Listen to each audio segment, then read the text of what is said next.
Good morning everyone. Myself Dr. Anand Pal Singh Kushwa. Today we are going to discuss cubital fossa. Exam में 10 marks में पूछे जाता है. So इसे define करेंगे कंटेंट में features, boundaries of cubital fossa, roof of cubital fossa, floor of cubital fossa, content of cubital fossa and applied anatomy. Right. So features की बात करें तो triangular hollow situated on the front of the elbow. Right. Triangular hollow space रहता है situated on the front of the elbow.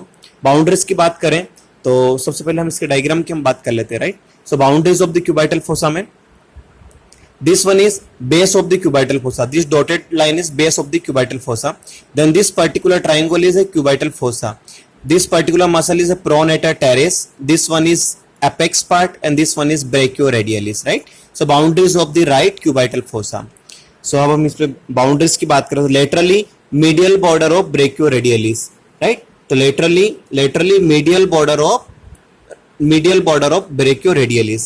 Right. Then medially lateral border of pronator teres. Then medially lateral border of the pronator teres. Right. Then base, particular base directed upward, imaginary line joined to the front of two epicondyles of the humerus. This is particular base. Right. This particular is base. Then apex, this particular apex, so apex directed downward formed by meeting point of the two lateral and medial boundaries. Right. This one is apex. Then particular रूप की बात करें तो रूप में skin, superficial fascia, deep fascia and basipital aponeurosis. Right. So हम रूप की बात करते हैं particular रूप में. This particular structure is basipital aponeurosis. Right. यहाँ पे आपको two veins मिलेगी. This particular vein is cephalic vein. This particular vein is basilic vein. So basilic vein and cephalic vein इन दोनों को जो कम्युनिकेट करती है वो कहलाती है mid cubital vein. So cephalic vein, basilic vein and mid cubital vein. This one is basipital aponeurosis. अब यहाँ पे दो nerves. This particular nerve is lateral cutaneous nerve of forearm. Lateral cutaneous nerve of forearm and this particular is medial cutaneous nerve of forearm. Right. तो ये structure in the roof of the right cubital fossa. अब हम बात करें floor की तो floor formed by brachialis muscles and supinator muscles. Right. This particular is brachialis muscles and this particular is supinator muscles. Right. Floor of the cubital fossa. Content of the cubital fossa की बात करें तो medial nerve, brachial artery, tendon of biceps brachii, basipital aponeurosis and radial nerve. Right.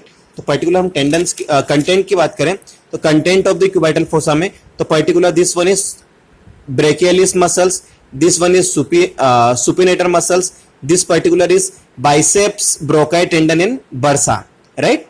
This is brachioradialis muscles over here, radial nerve and radial artery. This particular is pronator teres 1 and 2. This one is medial nerve, this one ulnar artery.